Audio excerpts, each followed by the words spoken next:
Hello welcome back to 3D family. അപ്പോൾ എല്ലാവരും സുഖമായിട്ടിരിക്കുന്നല്ലോ അല്ലേ? നമ്മളിവിടെ സുഖമായിട്ടിരിക്കുന്നത്. എൻ്റെ പേര് ദീപ്തി ദിലീപ്. അപ്പോൾ ഇന്നത്തെ വീഡിയോ വന്നിട്ട് അടുക്കളയിലെ കുറച്ച് ടിപ്സാണ് കേട്ടോ ഞാൻ ഇൻക്ലൂഡ് ചെയ്തിരിക്കുന്നത്. അപ്പോൾ ഒരു 10 കിച്ചൺ ടിപ്സ് ഇൻക്ലൂഡ് ചെയ്തിട്ടുണ്ട്. അപ്പം നിങ്ങൾക്ക് കുറച്ച് പേർക്കൊക്കെ അറിയാവുന്ന ടിപ്സ് ആയിരിക്കും. അറിയത്തില്ലാത്തവർക്ക് ഇതെന്തായാലും യൂസ്ഫുൾ ആകുമെന്ന് വിചാരിക്കുന്നു. നിങ്ങൾക്ക് യൂസ്ഫുൾ ആയിട്ട് തോന്നിയിട്ടുണ്ടെങ്കിൽ നിങ്ങളൊന്ന് ഷെയർ ചെയ്ത് സപ്പോർട്ട് ചെയ്യണം കേട്ടോ. അപ്പോൾ എന്തായാലും നമുക്കിനി വീഡിയോയിലേക്ക് പോകാം. അപ്പോൾ ഇന്നത്തെ ആദ്യത്തെ കിച്ചൺ ടിപ്പ് എന്ന് പറയുന്നത് നമ്മുടെ എല്ലാവരുടെയും വീടുകളിൽ അത്യാവശ്യമായിട്ടുള്ളൊരു പാത്രമാണ് മൾട്ടി സ്റ്റീമർ. അപ്പോൾ ഈ ഒരു മൾട്ടി സ്റ്റീമർ ഉണ്ടെങ്കിൽ നമുക്ക് മുട്ട പുഴുങ്ങുകയും അതുപോലെ ഏത്തപ്പഴം പുഴുങ്ങുകയും ചെയ്യണമെങ്കിൽ രണ്ടായിട്ട് ചെയ്യേണ്ട ആവശ്യമില്ല.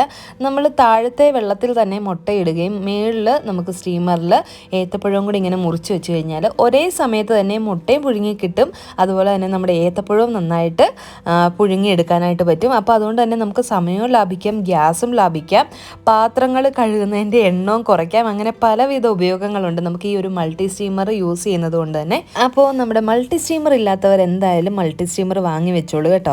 ഇനിയിപ്പോൾ അടുത്ത ഒരു ടിപ്പ് എന്താണെന്ന് വെച്ച് കഴിഞ്ഞാൽ ഇന്ന് വാഷ് ബേസിൻ ക്ലീൻ ചെയ്യുന്നത് ടൂത്ത് പേസ്റ്റ് വെച്ചിട്ടാണ് കേട്ടോ. അപ്പം നമ്മളൊരു ടൂത്ത് പേസ്റ്റ്, അത് ഏത് പേസ്റ്റ് വെച്ചിട്ട് വേണമെങ്കിലും നമുക്ക് ക്ലീൻ ചെയ്യാം. അപ്പോൾ ഒരു പഴയ ബ്രഷ് ഞാൻ എടുത്തിട്ടുണ്ട്. ആ ഒരു ബ്രഷ് വെച്ചിട്ട് സൈഡൊക്കെ നമ്മുടെ വാഷ് ബേസിൻ്റെ സൈഡൊക്കെ ഒന്ന് പേസ്റ്റ് വെച്ച് നന്നായിട്ടൊന്ന് സ്ക്രബ് ചെയ്ത് കൊടുക്കുകയാണ് കേട്ടോ. അപ്പോൾ അങ്ങനെ നമ്മൾ പഴയ ഒരു ബ്രഷ് എടുത്തിട്ട് ഇങ്ങനെ സ്ക്രബ് ചെയ്ത് കൊടുക്കുമ്പോഴത്തേക്ക് പെട്ടെന്ന് ക്ലീൻ ആയി കിട്ടും. അത് കഴിഞ്ഞിട്ട് ബാക്കിയുള്ള ഭാഗങ്ങളൊക്കെ നമുക്ക് സ്ക്രബ്ബർ ഉപയോഗിച്ചിട്ടാണെങ്കിലും സ്ക്രബ് ചെയ്ത് കൊടുക്കാം. അപ്പോൾ അതുപോലെ തന്നെ നമ്മുടെ പൈപ്പൊക്കെ ആണെങ്കിലും നമുക്ക് ഈസി ആയിട്ട് ഈ ഒരു പഴയ ബ്രഷ് വെച്ചിട്ട് ക്ലീൻ ചെയ്യാനായിട്ട് പറ്റും. അപ്പോൾ സാധാരണ നിങ്ങൾ എന്ത് വെച്ചിട്ടാണോ പൈപ്പും സിങ്കും ഒക്കെ ക്ലീൻ ചെയ്യാറ് അത് മാറ്റിയിട്ട് ഈ ടൂത്ത് പേസ്റ്റ് ഉപയോഗിച്ചിട്ടൊന്ന് ക്ലീൻ ചെയ്ത് നോക്കണം. അതിനേക്കാളും ഒക്കെ ഒരുപാട് നന്നായിട്ട് ക്ലീൻ ആയി കിട്ടുന്നുണ്ട് കേട്ടോ. അപ്പോൾ എന്തായാലും ഞാൻ ട്രൈ ചെയ്ത് നോക്കിയിട്ട് സക്സസ് ആയി, എനിക്ക് ഒരുപാട് ഇഷ്ടപ്പെട്ടു. അപ്പോൾ ഞാനിപ്പം കൂടുതലും ടൂത്ത് പേസ്റ്റ് വെച്ചിട്ട് തന്നെയാണ് ക്ലീൻ ചെയ്യാറ് കേട്ടോ.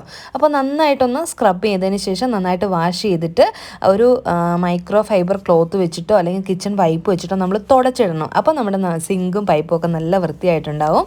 ഇനിയിപ്പോൾ അടുത്തൊരു ടിപ്പ് എന്താണെന്ന് വെച്ച് കഴിഞ്ഞാൽ നമ്മൾ കടകളിൽ നിന്ന് സാധനങ്ങളൊക്കെ വാങ്ങിക്കുന്ന സമയത്ത് നല്ല ക്വാളിറ്റി കണ്ടെയ്നേഴ്സ് കിട്ടും. ആ കണ്ടെയ്നേഴ്സ് നമ്മൾ കളയാതെ നന്നായിട്ട് വാഷ് ചെയ്ത് ഡ്രൈ ആക്കിയതിന് ശേഷം ഇങ്ങനെ നമുക്കതിലേക്ക് വേണമെന്നുണ്ടെങ്കിൽ സാധനങ്ങളൊക്കെ ഇട്ട് വെക്കാം. അപ്പോൾ അതിൻ്റെ പുറത്തെ കവർ നമുക്ക് കളയാൻ പറ്റുന്നുണ്ടെങ്കിൽ അത് കളഞ്ഞതിന് ശേഷം പെയിൻറ്റ് അടിച്ച് നിങ്ങൾക്ക് യൂസ് ചെയ്യാം. എങ്ങനെ വേണമെന്നുണ്ടെങ്കിൽ നമ്മളുടെ ക്രിയേറ്റിവിറ്റി വെച്ചിട്ട് നമുക്കത് യൂസ് ചെയ്യാം. ഇപ്പോൾ ഞാൻ ഇതിലേക്ക് കാഷ്യൂനട്ടും അതുപോലെ തന്നെ പാസ്തയാണ് ഇട്ട് വെച്ചിരുന്നത്.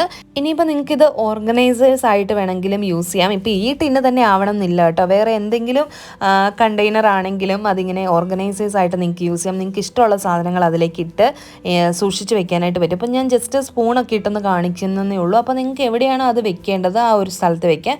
ഒന്നെങ്കിൽ നമുക്ക് കിച്ചണിൻ്റെ കൗണ്ടർ ടോപ്പിൽ വെക്കാം, നല്ല ഭംഗിയുള്ള കണ്ടെയ്നർ ആണെങ്കിൽ. അതല്ലാന്നുണ്ടെങ്കിൽ ഇങ്ങനെ നമുക്ക് ഡ്രോയറിൽ വെച്ചാണെങ്കിലും അടയ്ക്കാം. അപ്പോൾ അതവിടെ ഒതുങ്ങിയിരുന്നോളും, നല്ല ക്ലീൻ ആയിട്ട് നമുക്ക് സൂക്ഷിക്കാനായിട്ടും പറ്റും. ഇനിയിപ്പോൾ അടുത്ത ടിപ്പ് എന്താണെന്ന് വെച്ച് കഴിഞ്ഞാൽ നമ്മുടെ കയ്യിൽ ഫുഡ് കളർ ഉണ്ടെങ്കിൽ അതിൻ്റെ ഡേറ്റ് ഒക്കെ കഴിഞ്ഞ് കഴിഞ്ഞാൽ നമ്മളത് കളയാറാണ് പതിവ്. ഡേറ്റ് കഴിഞ്ഞാലും കഴിഞ്ഞില്ലെങ്കിലും നമുക്കിതിങ്ങനെ യൂസ് ചെയ്യാം. എന്താണെന്ന് വെച്ച് കഴിഞ്ഞാൽ പ്ലെയിൻ ആയിട്ടൊരു ഗ്ലാസ് എടുക്കുക. ആ ഗ്ലാസ്സിലേക്ക് 2 ഡ്രോപ്പ് ഫുഡ് കളർ ഒഴിക്കുക. അതിനുശേഷം അതിലേക്ക് നിറച്ച് നമ്മൾ നോർമൽ വാട്ടർ ഒഴിച്ച് കൊടുക്കുക. അപ്പോൾ നമ്മുടെ വീട്ടിൽ നമുക്ക് ക്യാൻഡിൽ ലൈറ്റ് ഡിന്നർ അറേഞ്ച് ചെയ്യണമെങ്കിലോ അല്ലെങ്കിൽ വേറൊരു മൂഡ് ക്രിയേറ്റ് ചെയ്യണമെങ്കിലോ നമുക്കിത് ഇങ്ങനെ യൂസ് ചെയ്യാനായിട്ട് പറ്റും. അപ്പോൾ ആ വെള്ളം ഒഴിച്ചതിന് ശേഷം നമ്മുടെ കയ്യിൽ ടീ ലൈറ്റ് ക്യാൻഡിൽസ് ഉണ്ടെങ്കിൽ അതിങ്ങനെ ഒന്ന് ലൈറ്റ് ചെയ്തതിന് ശേഷം ഈ ഒരു വെള്ളത്തിലേക്ക് വെച്ച് കൊടുക്കുക. ഇപ്പം ഈ ഒരു ഗ്ലാസ് അത്യാവശ്യം വലുപ്പമുള്ളതാണ്. എനിക്ക് 2 ടീ ലൈറ്റ് ക്യാൻഡിൽസ് വരെ ഇതിനകത്ത് ഇടാൻ കേട്ടോ.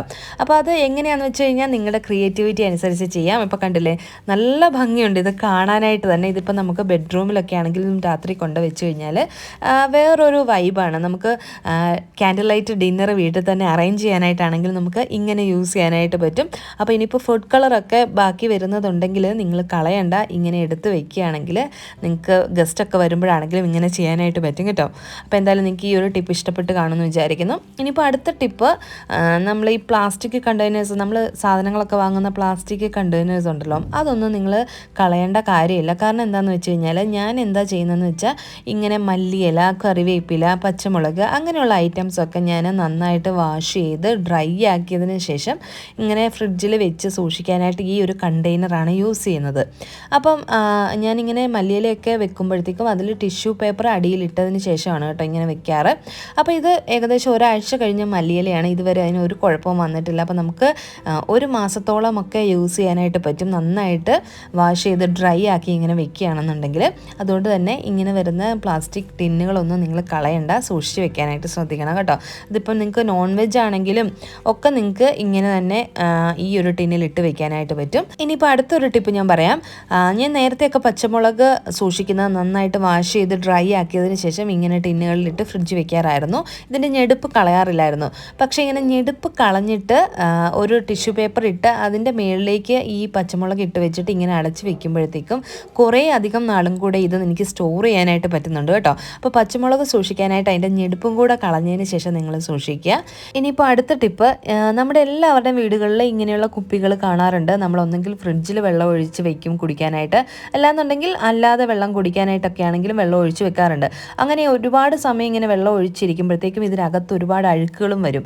അപ്പോൾ ഇങ്ങനത്തെ ലെങ്ത് ആയിട്ടുള്ള ബ്രഷ് ഉണ്ടെങ്കിൽ നമുക്ക് അത് വെച്ച് ഈസി ആയിട്ട് ഇത് വാഷ് ചെയ്യാനായിട്ട് പറ്റും.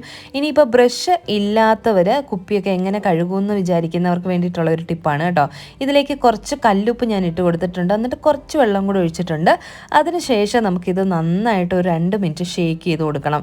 നല്ലപോലെ ആ കല്ലുപ്പ് എല്ലാ ഭാഗത്തും ചെന്നിട്ട് ആ അഴുക്ക് പോകണം കേട്ടോ. അത്രയ്ക്ക് നന്നായിട്ട് നിങ്ങൾ ഷേക്ക് ചെയ്ത് കൊടുക്കണം. ഇനിയിപ്പോൾ ഉപ്പ് പൊടിയാണെങ്കിലും കുഴപ്പമില്ല, കുറച്ച് കൂടുതൽ ഇട്ടാൽ മതിയാകും. എന്നിട്ടൊന്ന് ഷേക്ക് ചെയ്ത് കൊടുത്തിട്ട് നന്നായിട്ട് ആ കുപ്പി ഒന്ന് വാഷ് ചെയ്തെടുത്താൽ മതിയാകും. കുപ്പിക്കകത്തെ ആ അഴുക്കൊക്കെ പോയി ആ ഒരു ബാഡ് സ്മെല്ലൊക്കെ പോയി നല്ല ക്ലീനായിട്ട് നമുക്ക് കുപ്പി കിട്ടുന്നതായിരിക്കും. അപ്പോൾ ഇനിയിപ്പം കുപ്പി കഴുകാൻ ബുദ്ധിമുട്ടുന്നവർക്ക് ഈ ഒരു ടിപ്പ് എന്തായാലും യൂസ്ഫുൾ ആകുമെന്ന് വിചാരിക്കുന്നു.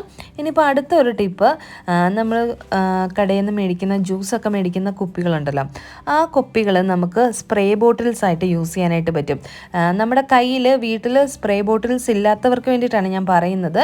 അപ്പം നിങ്ങൾക്ക് അതിന് പകരമായിട്ട് കുപ്പിയുടെ ഈ അടപ്പിൽ 2 ഹോൾസ് ഇട്ട് കൊടുത്തിട്ട് ആവശ്യത്തിന് വെള്ളം നിറച്ചിട്ട് നിങ്ങൾക്ക് വേണമെങ്കിൽ ചെടിക്ക് വെള്ളം ഒഴിക്കാം. അതല്ലാന്നുണ്ടെങ്കിൽ ക്ലീനിങ് സൊല്യൂഷൻ ഇതിലേക്ക് ഒഴിച്ചിട്ട് ക്ലീൻ ചെയ്യുന്ന സമയത്ത് അതിപ്പോൾ ബാത്റൂം ആണെങ്കിലും കബോർഡ്സ് ആണെങ്കിലും കിച്ചൺ കൗണ്ടർ ടോപ്പ് ആണെങ്കിലും ഒക്കെ ക്ലീൻ ചെയ്യുന്ന സമയത്ത് ഇതൊന്ന് സ്പ്രേ ചെയ്ത് കൊടുത്തിട്ട് നമുക്ക് ക്ലീൻ ചെയ്യാനായിട്ട് പറ്റും. ഇപ്പം ഞാൻ ചെടിക്ക് വെള്ളം ഒഴിക്കുകയാണ് ചെയ്യുന്നത്. ഇനിയിപ്പോൾ അടുത്തൊരു ടിപ്പ് എന്താണെന്ന് വെച്ച് കഴിഞ്ഞാൽ, നമ്മൾ എന്നും രാവിലെ തന്നെ കുറച്ചധികം വെള്ളം തിളപ്പിച്ചതിന് ശേഷം അത് നിങ്ങൾ ഒന്നെങ്കിൽ ഫ്ലാസ്കിൽ എടുത്ത് വയ്ക്കാം, കെറ്റിലുണ്ടെങ്കിൽ കെറ്റിൽ തന്നെ വെള്ളം തിളപ്പിച്ച് വയ്ക്കാം. അങ്ങനെ നിങ്ങൾക്ക് സ്റ്റോർ ചെയ്യാൻ പറ്റുന്ന എങ്ങനെയാണോ ആ ചൂടോട് കൂടി സ്റ്റോർ ചെയ്ത് വയ്ക്കുക. ഈ ചൂടുവെള്ളം നമുക്ക് ഒരുപാട് കാര്യങ്ങൾക്ക് വേണ്ടിയിട്ട് കിച്ചണിൽ തന്നെ ഉപയോഗിക്കാനായിട്ട് പറ്റും. നമ്മൾ കുക്ക് ചെയ്യുന്ന സമയത്ത് എന്തായാലും വെള്ളം ആവശ്യം വരും.